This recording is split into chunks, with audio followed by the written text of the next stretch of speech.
Good evening, Mayor John Tory here, and welcome to tonight's panel event in celebration of Canadian Children's Media Day with Nelvana, Telefilm, and Youth Media Alliance.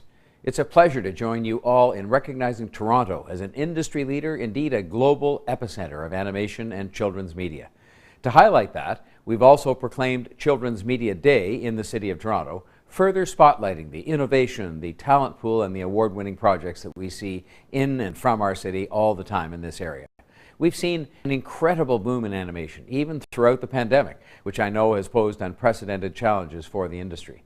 It all started with academic excellence, which has made such a huge contribution to this massive growth and to the emergence of Toronto as a significant center of innovative, imaginative programs. So as such, I'd like to stress my utmost support for all of your work and my commitment to assisting you into the future, everybody in the film, animation, media business, especially in the pandemic recovery. I have no doubt you will all continue to do esteemed work recognized around the world that makes Toronto so proud. And with that, I wish you a wonderful evening, and I look forward to the day when we can be reunited in person very soon. Thank you.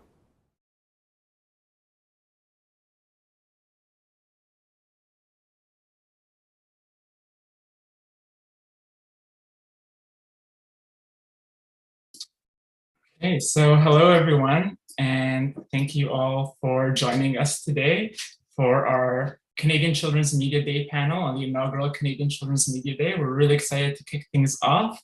And to start, I'll introduce our moderator for today, Angela Pacienza, who is the Executive Director at the Globe and Mail. Her role includes guiding the newsroom and helping set priorities across all platforms, as well as oversight of the programming, editing, and visual journalism teams. She recently helped launch The Decibel, the Globe and Mail's daily news podcast, and she's passionate about closing the gap between storytelling and audience. So with that, Angela, I'll pass it over to you.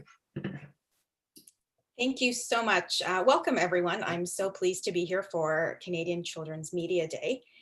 Before we get started, I'd like to take a moment to acknowledge that while we're all gathered virtually, the land where many of us are seated today is the traditional territory of many nations, including the Mississaugas of the Credit, the Anishinaabe, the Chippewa, the Haudenosaunee, and the Wendat peoples, and is now home to many diverse nations, many diverse First Nations, Inuit, and Métis people. We encourage you to reflect on the history, the treaties, and traditional keepers of the land we inhabit. We're here today to celebrate Canada's successes and growing position as a trailblazer in the global animation sector for children's media. It's also Nelvana's 50th anniversary, and I think we can all agree that the studio has had a lasting impact on this important industry. As a parent who has watched countless hours of programming, your programming, I know firsthand how important and influential the sector is on our kids, our culture, and how it shapes the next generation of Canadians. So today we're going to talk about how we became this internationally recognized powerhouse, what some of the current challenges are, and what the future of the industry is. Lots to talk about, so let's meet our panel. We'll start with Athena. Georgaklis is the head of development for Nelvana. In her position, Athena leads the acquisition of rights and the development of all original content for Nelvana. Some of her projects include The Most Magnificent Thing and the Hardy Boys live action series.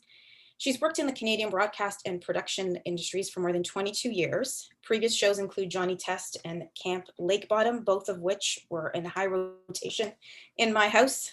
She has a reputation and passion for developing creator-driven content that resonates with kids of all ages and finds a home in all markets. Next up, we've got Francesca Accinelli. She is the Vice President of Promotion, Communication, and International Relations at Telefilm Canada. With a background in theater, managing both the production and the promotion of plays, and then moving on to the television production world, working on big budget TV series, Francesca's always been a fan and a proponent of Canadian film and television, and she has a great ability to build strong relationships with clients. She works with the industry to promote Canadian successes.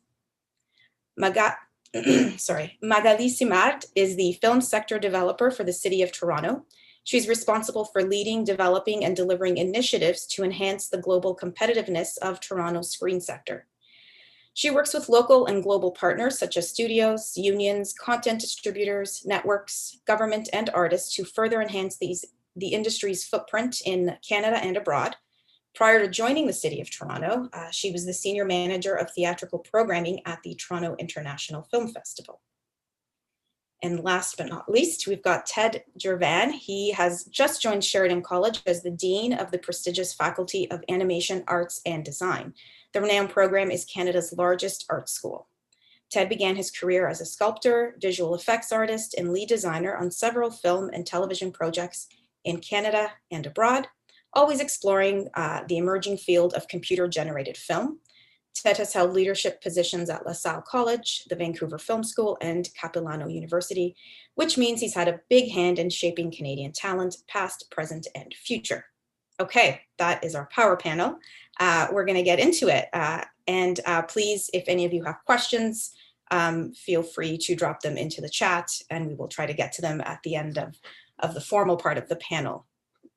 So I want to start with the success of children's media in Canada. We are definitely known internationally for the quality of our programs. Our talent gets hired all over the world. What do we all think has propelled this success? And let's start with you, Athena. Hi, thanks, Angela. Hi, everybody. Propelling the success of children's media content specifically, I think, can't deny how the Canadian government, the provincial governments, Telefilm Canada have really supported Canadian content for years. I started my career in 1997 with Teletoon. I started a job as an assistant when the channel was just launching. And as it launched, it needed content, and it needed Canadian content because of all the wonderful regulations that we have. And so, studios like Nelvana and others were really there to support the needs of our networks. And there were multiple networks beyond Teletoon. There's Treehouse and YTV and Family Channel and so on and so forth. So I think the industry was really propelled by the need to tell Canadian stories to Canadian kids.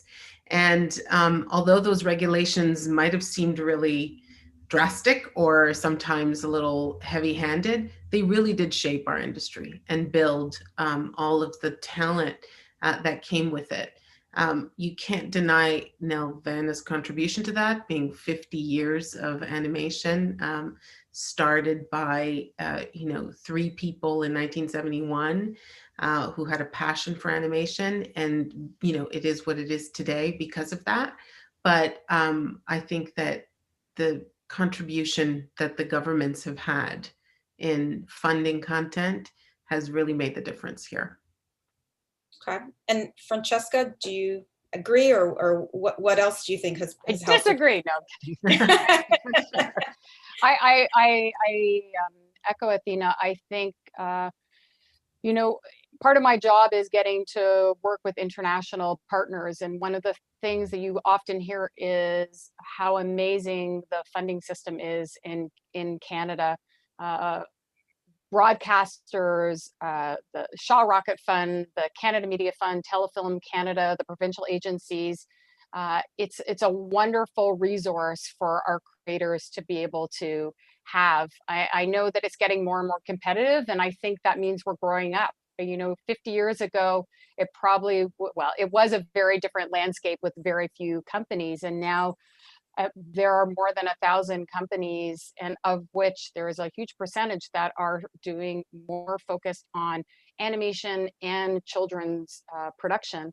And I think that for me, it's not just that, it's that we see the demand, so that we as funders are putting aside and making sure there's money to be able to continue to cultivate the rich history that we have here in Canada. And I think, tip of the hat to the National Film Board, but I really do look at Nelvana and what Nelvana has been able to establish in Canada to create I'll call it the creme de la creme that allows the success of Nelvana for the rest of those organizations, all those other offshoots of Nelvana, past employees going across Canada, to then kind of continue that great base formation that they had. So I think we really have to take a step back and realize we're quite lucky here in Canada to have this infrastructure.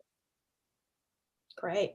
And Magali, from your point, what do you think has propelled some of our wins and our successes?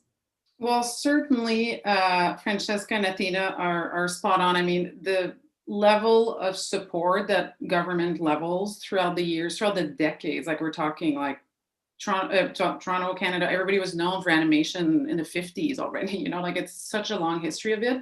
And to have never let go of that, to never think, oh, now it's doing well, so we should, let that piece of the film sector go on its own, but rather to actually double down on it, has been the only way to have this public-private success. I will say kids content in Canada is probably the subsector of media that has been the most lucrative and able to really have private investment, companies growing, and being able to respond to that global marketplace. I think, Athena, you were going to say, or Francesca, the one saying that the demand is now so big, and I'm sure we'll get to the part where everybody consumes 1,000 million hours a week of content, including kids. But it's been, a landscape in Canada of companies and artists and visionaries that have been able to keep up with that demand and not be crushed by it. Like the volume of production and animation coming our way in the next 5 years is nearly scary to look at sometimes. It's also the greatest, I see nodding heads. I'm sure, Ted, for you, it's like you're building the next generations of workers and artists. So I would say it's that support that has never let go along the way to foster a private sector that is very robust and totally on top of what's going on. And I would just add is the diversity within the types of content that is very impressive. It's not just one kind, it's hard to pinpoint what's our style. Maybe in the 50s with the NFB, in the 60s, we could really say that's obviously from that time, from that country, but now it's all over the place. Live action shows for young teens, all kinds of styles of animations. You look at one studio to the next, it's completely all over the place. And I would say, as long as these companies keep that balance and that diversity, and also fundamentally, I do believe that young people are integral to the media landscape, and it's for them, by them, and it's a big piece of their education. I think that's, these are good values to carry, and I think that they've been, well anchored over the decades. Yeah, you raised a lot of interesting points, and we'll get to some of them soon. Ted, over to you. Are you able to put out enough graduates for all of the need and the demand that we hear about? I think that's the big opportunity.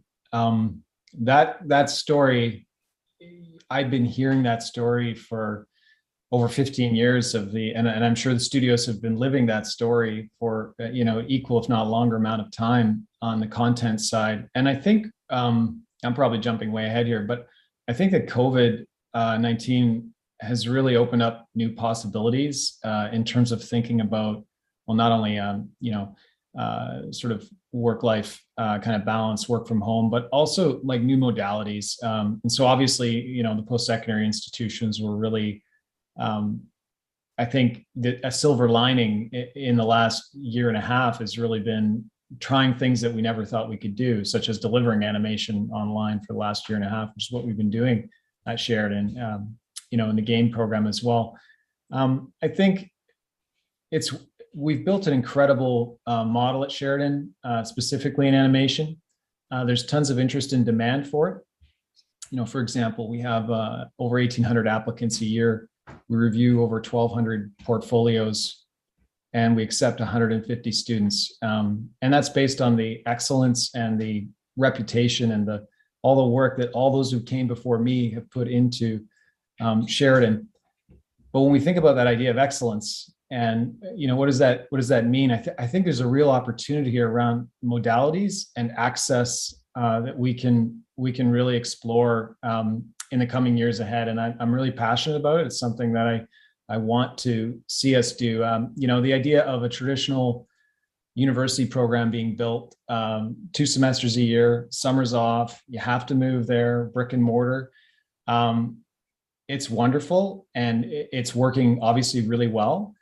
But I would love to be able to bring that education to many, many more people. And I think there are ways that we can take steps towards doing that in a way that really embraces diversity and inclusivity as well. So I'll stop there. I think a couple other quick points, just following up on the other speakers there. I think that the studios have played such a vital role, like, Nelvana, Nickelodeon and Yam Jam. Others, I know they're working with high schools directly. They're mentoring high school projects, doing a lot of great outreach. I'm seeing high school students coming out now that have reels that rival my demo reel when I graduated from Sheridan back in 2000. So I'm seeing some incredible things on that front. We have a cluster of world-leading post-secondary institutions in the country. Sheridan is a leader among those as well. I think back to when I did my education at Sheridan back in 2000 in a postgraduate certificate in computer animation. And I did that after a 4-year fine arts degree. I had the opportunity graduating to work on a research project that was funded by government. My first job was creating a film that had entirely CG backgrounds. And I think it's incumbent upon the educational institutions in Sheridan, it's my job to make sure that we're building those opportunities for applied research, that we're building work integrated learning more into our models, and that we're also, creating more access opportunities for diverse learners in new modalities. So there you go, big challenge. Yeah. So, well, that's a good segue into. I was going to bring up. We've got all these wins. The industry has been set up great, but obviously the path to success, it's not always straightforward, lots of zigs and zags along the way. And I'm wondering if each of you, we can talk a little bit about some of these challenges for production companies and what they have been. Athena, perhaps we can begin with you. Sure. Do you want to talk about challenges this year or challenges? I mean, challenges this year for sure, but I'm even thinking just even before this year started, we saw the growth of streaming services, competition, all kinds of things, funding. I mean, Yeah, and there are so many challenges, but so many more opportunities that come with that. I think we've, established that the industry here is rich and thriving, and content creators are putting great ideas together. And there are studios like Nelvana who are helping those creators really build their shows and looking for artists to team them up. And if I start small, the studio challenges, to Ted's point, they're finding talent right now is a big one. That's a very real challenge for us, and it's today, it's every day for the next year. How are we going to get the artists that we need to make the things that we're able to make? So we're in a privileged position to be able to produce multiple shows, and we are looking for talent, but so are all the other great studios in Canada. And so great to be an artist. Wish we could multiply them really quickly, but we'll get there. I think that there are audiences are watching content everywhere and anywhere. And they're, I think, really challenging not only broadcasters, but streaming services and everywhere else to find more great content. The issue is, how are we going to continue to fund that content? I think, clearly Nelvana is part of the Chorus family, multiple networks that and broadcasters that help fund original content. That business has been struggling for, not only Canada, North America, and around the world because of that competition from streaming services. So the challenge will be for Nelvana and for other studios to continue to create great content, by being able to fund them in different ways. So for us in particular, we've made alliances with Nickelodeon and with Discovery Kids Latin America, and more to come. We're working with Mattel and other. So, and this is not just us, it's multiple studios. So we can create brands that will find an audience, whether it's on linear television or not. So there are multiple challenges. And then the COVID thing and the pandemic, the challenge was immediate, but boy, did we figure that out quickly. Like, it took that for us to realize that in 2 or 3 weeks, we can be fully functional with people, I was gonna say kids, with artists working from home, and really being able to deliver the content they were able to deliver in the studio before. So I think that everything has changed in the last year, and the opportunities are only growing. Yeah. Okay. Francesca, what about from your world? I think in general, in terms of, Telefilm's focus is feature films. Even though we administer the Canada Media Fund, so we see a lot of television coming through our ranks, and we administer co-production treaties as well. But I think that the two is, as we know, it takes a long time to make a film. And then you add on to that the budget of the cost of it, and it's not television. Feature films are kind of unique unto themselves. They can sell, but it's a very different model than a consistent sort of staffing up for a television series, which gives people a longer period of time to be able to be making a significant amount of money. So budgets for sure. I think, more often than not, budgets can undercut themselves because they're trying to fit into the financing model. And they often say, well, I know that Telefilm Canada only has X amount, so I'll adjust my budget. And I think and this sort of builds, Ted, off of what you're saying, where we now have to be even more mindful is there is a new generation of people coming from underrepresented groups that don't have, say, that base or that foundation where maybe they have more of they have more of that kind of flexibility to be able to do more on spec, to maybe sort of spread the costs over a longer period of time. And I think that's what Telefilm is being more mindful of. When we're looking at this world of equity and what we see, to Athena, to your point, we're seeing global audiences. So it's what's the best content out there. I mean, I have 2 teenagers. They don't care where it's from. They just want to watch really good content, and they're watching only on platforms. I can't sit them in front of, the Treehouse or Teletoon anymore and say, stay here and watch. But I think that's the most amazing opportunity for Canada because we're already there. Our content is spectacular. Telefilm, we finance La Guerre des Tucs or Race Time, which when it came out years ago, it actually beat out when Star Wars was relaunching in Quebec because people couldn't wait to see that animated film. We have it, and even in terms of our feature films, I'll just throw live action because it's the media day. The Indigenous-led film Beans is in cinemas right now. So if I can do a call and ask everyone that has children, I would say sort of 10 plus in that teen, it's an incredible Indigenous story led by a woman named Tracy Deer. So they're coming, and what excites me the most is animation in particular allows for characters that just represent whatever you want them to represent. So what an incredible way for us to be teaching our children about inclusivity, about people that are diversely able. There's such an amazing opportunity. And going back to why Canada is successful, if we go back to the beginning, I think Canada has always been known to take on these challenges. We have produced some of the most incredible television shows and feature films that push the boundaries, and we treat children and youth as they should be treated, and we don't talk down to them. We've found these incredible ways and incredible product that the world wants to see. So I'm excited. In terms of discoverability, it's probably been my partially raison d'etre at Telefilm.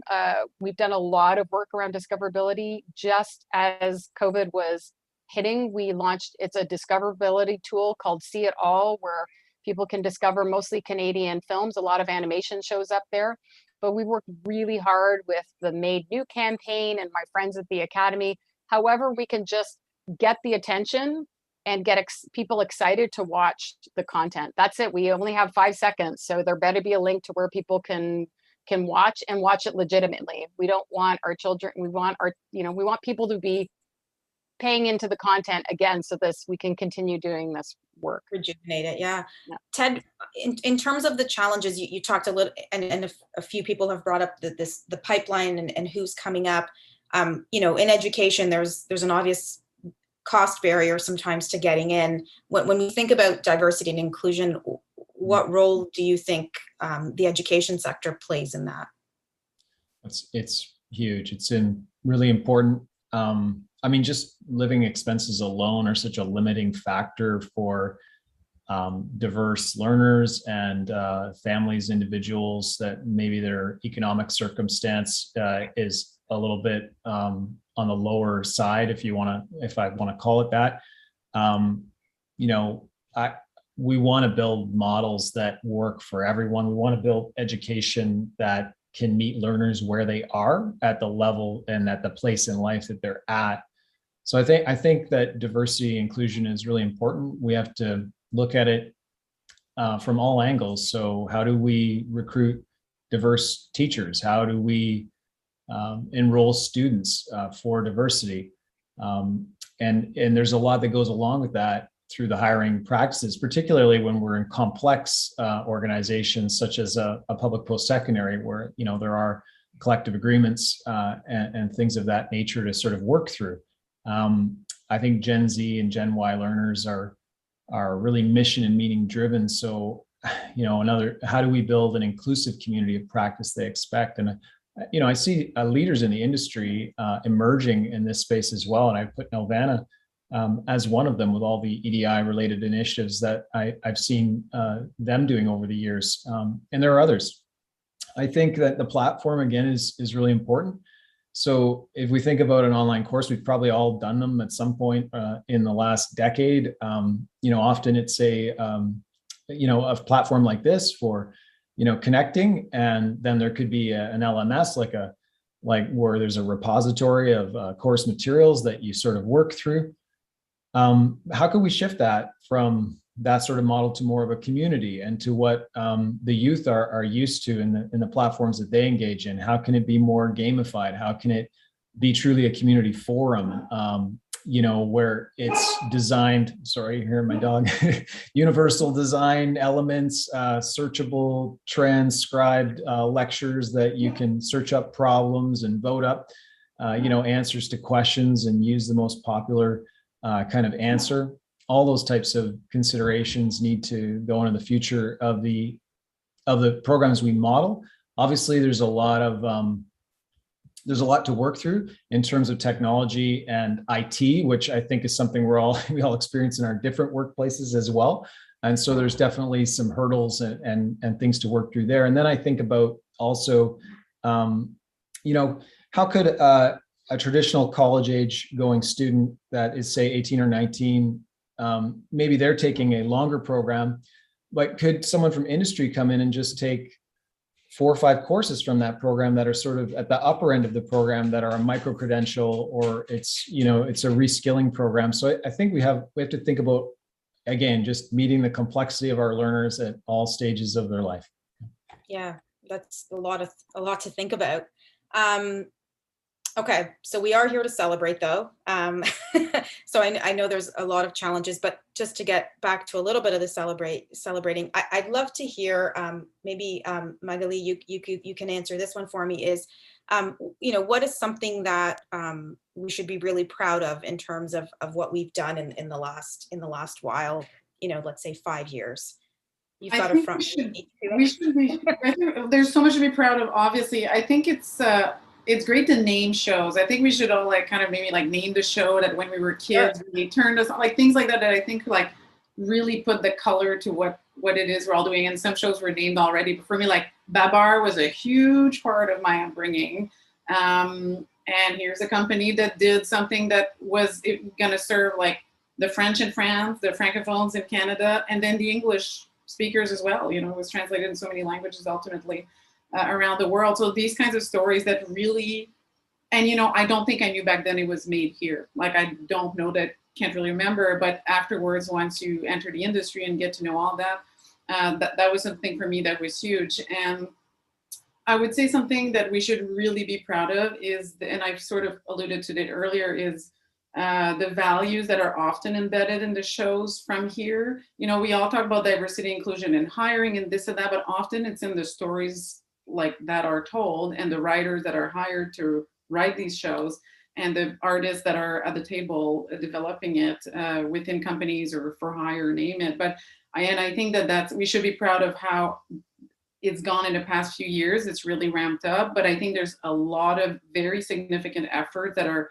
really starting to show in companies where governments invest, who gets who hires where, who goes to school. I think the demographic, I'm sure Ted could attest, the demographics of students have changed significantly over the years, and it's getting really impressive to see who's coming out of that and the background that they bring to the table. And I would say on a more, economics, business level of pride for, I work for the city of Toronto, and all I do is promote and sell to attract creative businesses here in film and TV, is the ability for Toronto, and honestly Canada at large, to have been able to capitalize creatively and financially on the global boom of content. We really have kept up. We turn away hundreds of millions of dollars in content production every single year because we just are at capacity. And on the workforce, just my little note on workforce is, we're for Toronto region alone, imagine the rest of Canada with Vancouver, Montreal, Calgary is developing an industry big time in the past years. They've really ramped up, the East Coast, name it.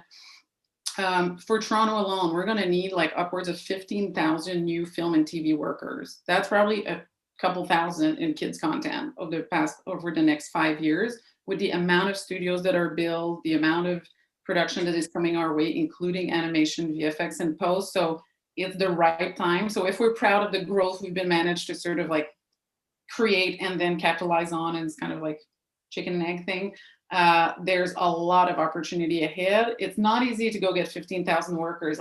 We all, I think on this panel, and probably people watching, agree that it's a sexy, amazing industry, but you do have to also go convince people that these are very viable careers. There's a lot of pathways, and demystifying the pathways that you don't always need 4 years of education. There's hundreds of roles to be occupied, good salaries, very stable industry. So I think that's, if we want to look back in 5 years and be proud, is continue this serious ramp up on diversity, because the content just gets better when we do that. and really prepare and attract people. We have to go get them at a fairly young age to enter careers like these. But Babar for sure.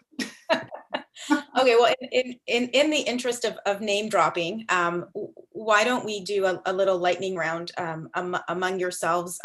Things that maybe you're looking forward to. We've had Beans was sort of referenced, but maybe something in children's media or your organization that is coming out in the next year that you're super pumped about. Athena, do you wanna go first? So I'm just going to say Edison Twins was my series when I was growing up. And when I started at Nelvana and realized we made it, I couldn't believe it. And then I've been working with Andrew Sabiston on the show because he's a writer now and he was one of the twins. Anyway, crazy.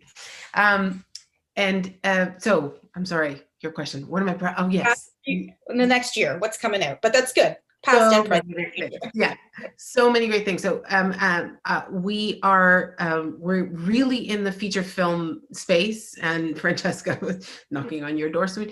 And we're developing Max and Ruby into a feature. We're so excited about that. It's a whole new ball game for us. We have second season of the Hardy Boys live action series in production for kids and families. We've been so incredibly proud of that show, working with Joan Lambert and Lambert Productions on the live action side. But I think most of all, through this pandemic, we have still put shows in production. They'll be launching in the next year, and most of it was done without anyone being in the same room. And I think we are so pleased with it. And just, one more thing to say about the Canadian Pride. Our shows are in 180 countries. I mean, not just Nelvana's, everyone's. We have a rock star industry. The biggest kids show in the world, Paw Patrol, is from Canada. So there's so much for us to be proud of. And I think just keeping that momentum is what we're trying to do. Original Canadian IP that we will still be able to distribute in more than 180 countries. Yeah. Wonderful. Francesca, you can name drop a little bit more. What are you looking forward to that's coming out in the next year? I just Wikipedia'd because I was like, but Magali already took Babar and of course the Edison Twins. And I know that this is, we're talking about children's media, but I didn't realize, according to this, the 20-minute workout was done by Nelvana. So I just like to reference that. I have just learned something right here, right now. So that definitely influenced me in my life. Listen, Telefilm, the past couple of weeks, we're starting to make our production decisions, and there's this whole new momentum of things getting made. And, on top of that, we've spent a lot of time promoting the export of it. So, for example, Cannes just showed my very own circus, Butterfly Tales. We have the MIFA, which is the Annecy Animation Festival. All of these things happen, and Canada is always there. And I don't think we take time enough, like Athena said, we don't take actually time enough to realize the impact that Canadian stories, Canadian creators, Canadian content has had on a global stage. You can go anywhere in the world and there'll be some version of something that was created, and Paw Patrol aside, there's so many other incredible, not just animation, but the sinking ship content that's out there, Marble Media content that's out there, that's just to name a few, that is transforming we trust these people enough to put our children in front of a screen. And that says a lot in this kind of plethora of choice. I'm interested to see now that parents are really, they are tuning in. They know that there's a stamp of approval with certain content that was created by Nelvana and some of our other Canadian production entities, because they know that they're putting their children in front of content that matters, and I think we shouldn't forget about that. Yeah, very, very important. Some of you have raised my children, so yes, thank you. Ted, what about you? What are you looking forward to in the next year? Well, I want to do a shout out as well for Nelvana Children's Productions. When my daughter's 11 now, and she's definitely an art enthusiast, a creative. We used to watch, many a late night. I'd wake up and we'd be on the couch and, watching shows like Thomas and Friends, Peppa Pig, and Max and Ruby. Those were her favorites. So want to shout that out there. I'm really looking forward to seeing more students on campus this fall. Learning my new role at Sheridan and seeing even more students on campus in January. I'm so excited that Demystifying, the female director and Toronto resident and Academy Award winner of Bow, it has directed this new feature, Turning Red, that's coming out. And it's based in Toronto, which is just so great for the city. She's a young female animator and director, which I think sets an amazing example for other young women to aspire to, and girls, and for all animators to aspire to that level of success. I think this is a really important kind of moment in the history of Canadian animation. And I think it's one we're going to look back on as another catalyst. And I can think of others in the industry, throughout time, and this is going to be a big one. Great. Okay, I just want to remind everyone, you're welcome to drop questions in the chat that we can put to our panel. Magali, you started this lightning round. I'm going to give you one more turn in terms of what you're looking forward to in Toronto. I would say in the short term is the Paw Patrol movie. It's August 19th, a feature length based on a total success story. I think we all very much know that, coming to theaters, like movies in a theater, like the whole thing is just so amazing. I'm not sure I'm going to take it. I don't actually have kids around, so I'm just going to go. Totally cool. And so I very much look forward to that. I love that you guys are developing another feature at Nelvana. I love the Hardy Boys so much, and that's totally all made in Ontario with live action. Like the whole thing is so great to mix.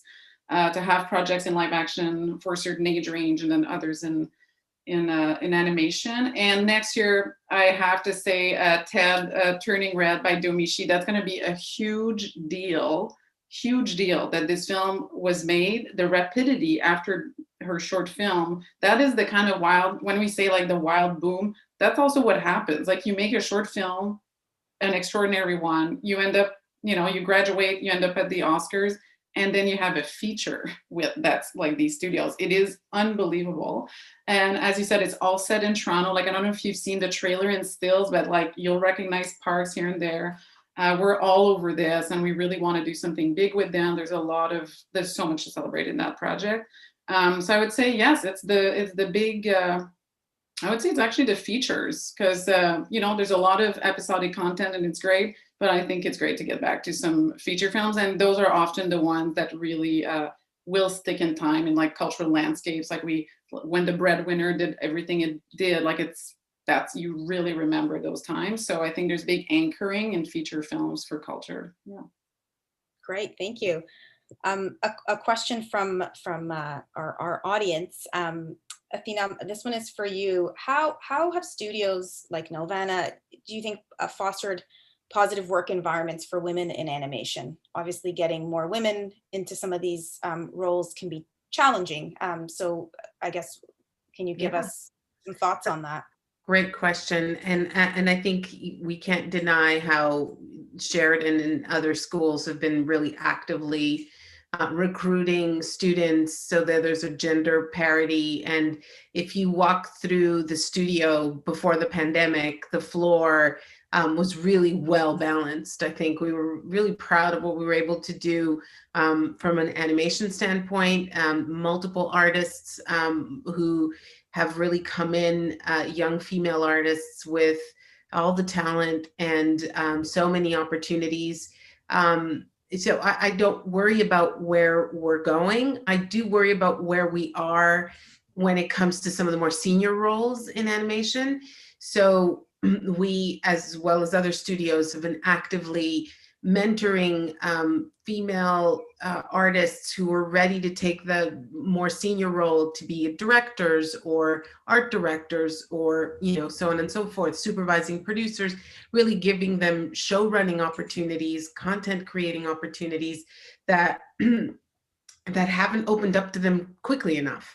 And so that's been a real opportunity for us, and we've been working on that for a while, other studios as well. If we can do that faster, get more female directors, animation directors, ready to take on series, ready to take on feature films, I think we'll all be better for it. And we have senior directors who are mentoring, and we're opening opportunities for women to step into roles and to not only get the mentorship, but also then to get the show that they can direct, or episodes that they can direct. So active, and the same for equity and diversity beyond that, culturally. And so there's a lot of work being done. We are putting as much effort as we can into it so that we can change these issues in balance, really for the more senior roles. I think that artists coming in are going to have changed the fabric of all of that, but we want to push that forward on the senior levels. Leadership, yeah, no, that makes sense. A question here about pipeline and the success of artists and producers here. How do we keep the talent in Canada? Keep them away from going to the States or to Europe or whatnot? Who wants to tackle that question? Ted, maybe? You see a lot of these students, graduates kind of moving around. How do we keep them in Canada?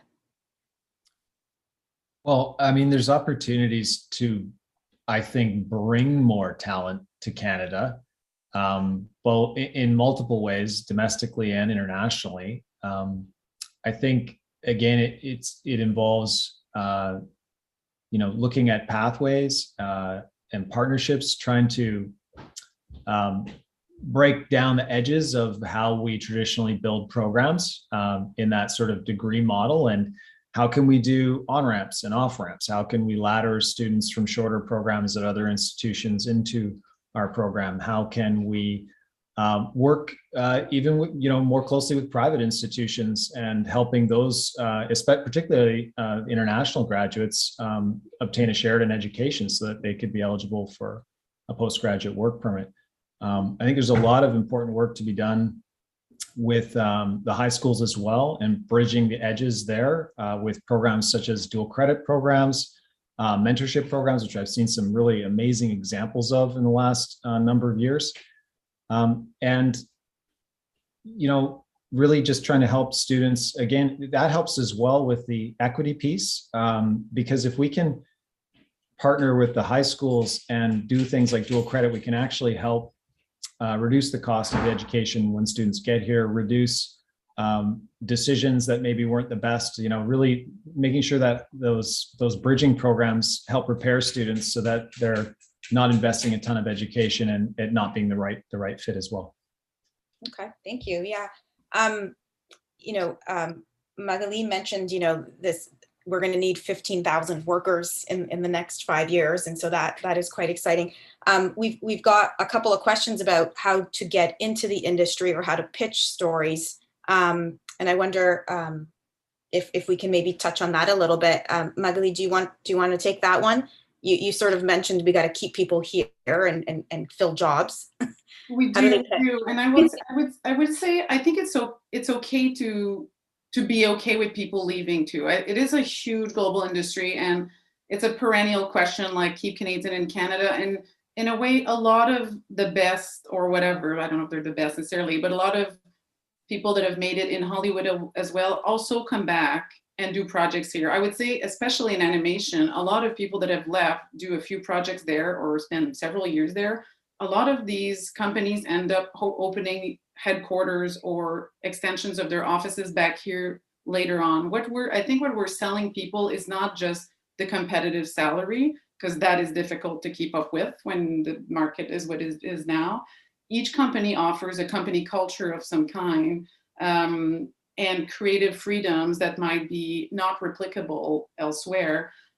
we offer, I mean, for Toronto anyway, a very cosmopolitan city that is very diverse by nature, much more than any American city can offer. You know, there's a whole ecosystem that should be desirable, that we all strive to promote. And as I said, like, I promote Toronto, and I promote certainly, of course, physical studios and infrastructure, but a lot of it is also like the nature of the city, like the music scene, the food scene, the art scene, like everything else that comes with being here, and the ecosystem that you tap into within your industry, but also outside of it. Like the reason we all love to live in the cities we choose to live in. So there's something there. In terms of the pathways, the demystifying, I think, of the industry is like a huge, well, not a huge challenge. It's actually not a hard challenge when you think of it. We just really all have to do kind of a part of it. And it's to explain the roles, what they require as a minimum in terms of training, how much that costs, like not just talk in vagaries. I think telling people like, look, for these types of jobs in animation, for a colorist, for a rigger, for, you know, to be very precise, this is on average the salary you might expect one day, the amount of gigs you might get unless you work full-time at a company as an employee. And this is the minimum training you need. If it's a 6-month sort of technical training, or if it's a 4-year program with then more upskilling through time, people should be ready for that. I think it's the great unknown of people not understanding, both in kids entertainment, but like certainly also just, how do I work on a set? Like, where do I go? What are unions? How do they work? Do I need to be union? So it's that stuff. Like, as a tiny side little note, I will say, like, we will publish as the City of Toronto in the coming 2 months, a sort of like entry point guideline, like the few hundreds of titles of jobs in pre-production, production, and post-animation, basic requirements for each, and the entry points for each in terms of training. And a lot of it is training at community groups levels. Like there's the whole gamut. Like you can really spend a lot or not too much time in training and find a pathway. So I think, you know, without going into all the pathways tonight, I think that that's the piece, is for people that are interested in certain parts of it to start familiarizing themselves with the training path at community, non-for-profit groups, at film festivals that might have sort of entry 101s.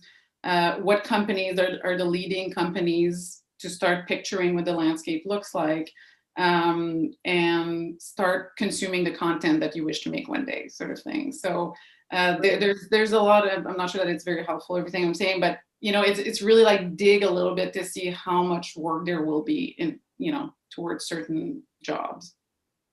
And Sounds very if I might follow up, I think, you know, the other part, there are the 2 other things, I guess, in my very way long career is, you know, we're just now getting back to making animated feature films. That's really been, say, the last 5 years. So a number of our brain drain left because their whole reason of doing animation was to make animated features. So we have this amazing opportunity for that to happen. And I think the other thing we've learned as a nation is we, you know, and this is a credit to Sheridan, because I've been at a few events in Los Angeles where they're keeping in contact with their graduates all along. And I think we often just let people go, and then, you know, they're nominated for an Oscar and it's like, oh, I'm going to come back in.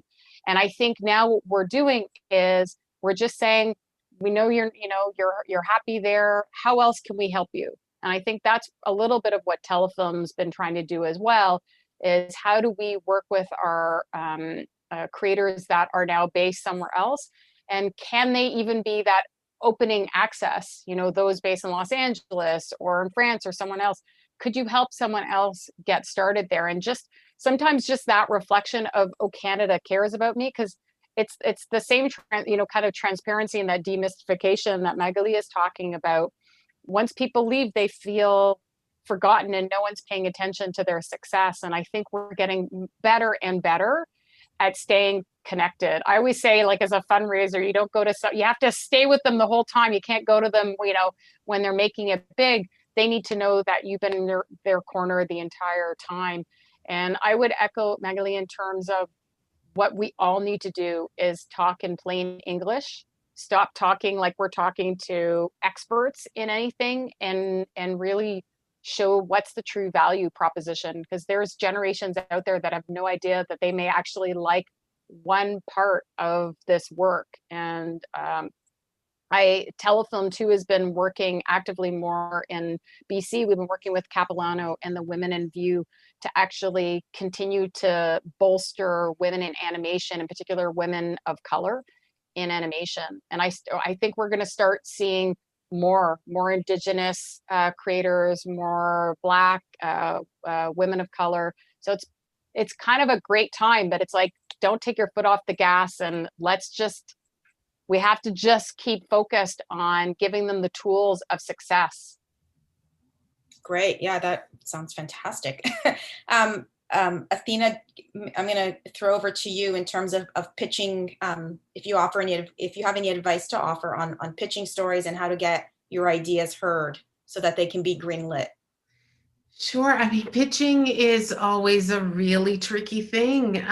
It seems like the doors are really shut and it's hard to get in. And I can appreciate it's just about finding one person to talk to who's then going to introduce you to someone else. So I encourage people to do that. Reach out to me and I can, connect you with the person who takes care of all the pitches on our side.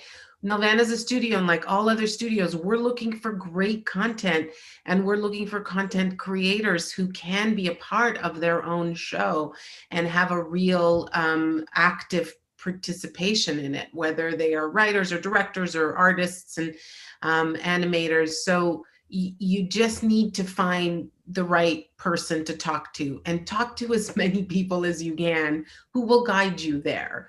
And if you are pitching to Nelvana, you can reach out to us. If you're pitching to a network, then you need a more refined pitch. So you can come to a studio with a script or a treatment and no designs, or designs and no treatment. We can talk about content in that way. But if you want to reach out to a broadcaster or a streaming service, you really need to put something together that is a little more polished. This is where studios like Nelvana can help. So go to the festivals. They're all virtual now. Go to every single one. Talk to whoever will listen. And look, I pitch all the time. Development is an exercise in just disappointment, because most of the time you hear no, but sometimes you hear a yes, and that one yes, it just drives everyone, right? That's all you need to go forward. So don't be shy. Content people love to talk about content. So just start the conversation. Yeah, and you make a great point about how, as you know, COVID-19's made a lot of things virtually. It has in some ways leveled the playing field for a lot of folks, because some of the barriers that were there before don't exist anymore. So that's a great. Now we've only got a couple of minutes, and I just wanted to go through all of you for final 30-second thoughts before we close up here. Ted, do you want to start with you? Yeah, for adults and youth, thinking about a career in the creative economy, I just want to say I don't think there's ever been a better time. And listening to this panel, all these powerhouse women in their respective fields and roles, you can see how real these opportunities are. And I also echo that message of, I just encourage you to be curious and to, if you're looking at how do I dip my toe in, how do I learn more, take a summer course, take a camp at Sheridan, read books, go to these festivals and check out what's happening at these companies, and just, keep looking. We're in an era now where you can, learn so much just even from your home and from your computer.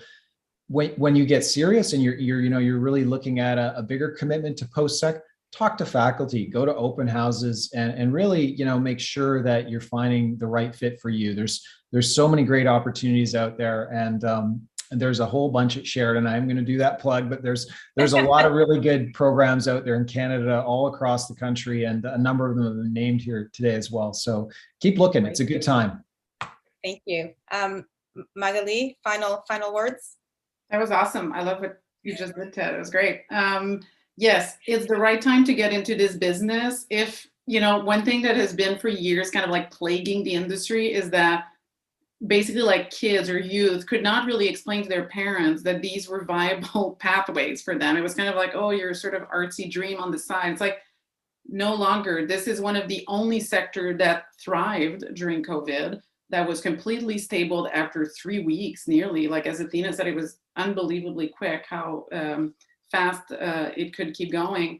And if you have a hard time explaining that, I think starting to read a lot about industry news, like I've always loved to read like IndieWire and Playback if you're in Canada, and all the trades to kind of start feeling like you know a little bit more what's going on. I think you'll feel more confident about that. Check all the programs that exist and the kind of outcomes. Often institution will track students and they become sort of their poster kids of like what can happen after, and that's really good to see. And I will say one thing that's really amazing for content development in kids, for kids specifically, is that kids for the past, like 5-8 years, now pick themselves what they watch. As I don't know who said, like, I can't just plop my kids in front of the channel that I picked or the movie that's on TV that night. They pick. So the content creation is really to go get them, less than it used to be about getting their parents. So that's pretty cool. That's a huge responsibility and opportunity. And like, I would never want to be responsible for that. This is legit hard, amazing stuff that someone can go put in kids' heads on screen. So to know that they kind of have more autonomy and they have the tools and the technology really like in their actual hands to do it is very cool. So I think that angle to say like, you will have the that kind of creative power is really cool. It's really exciting. Fantastic, thank you. Francesca, some final quick words. One, in terms of those aspiring out there to do any type of media, as Athena said, there are festivals now. It's because they're online, they cost not a lot of money. There's free content out there. Watch the content. I think it's so important. And through that, you see a short you like and you want to meet the person, reach out to them, because as Athena said, content people like to talk, and more often than not, they're ready to sort of share their experience with you. They're, ready to sort of talk about their path. Never doubt the importance of doing a coffee chat or a Zoom chat. Many of us are available, and we really are happy to do it. And for everybody else who's not seeking to be in the industry, just please watch. Go out and watch. Please go to the cinemas. This is my plug for cinemas, but the cinemas now are open in Ontario. Please go and bring your families back, or go back and watch our content. It's fragile. Feature films are fragile, and we need all of you to help us to keep feature films alive and robust and engaged. That's yay, I didn't mean to bring it down, but yes, it's great. That's great. Thank you so much. And Athena, happy anniversary to you and Nelvana. We will end with you. Find some final words before we wrap.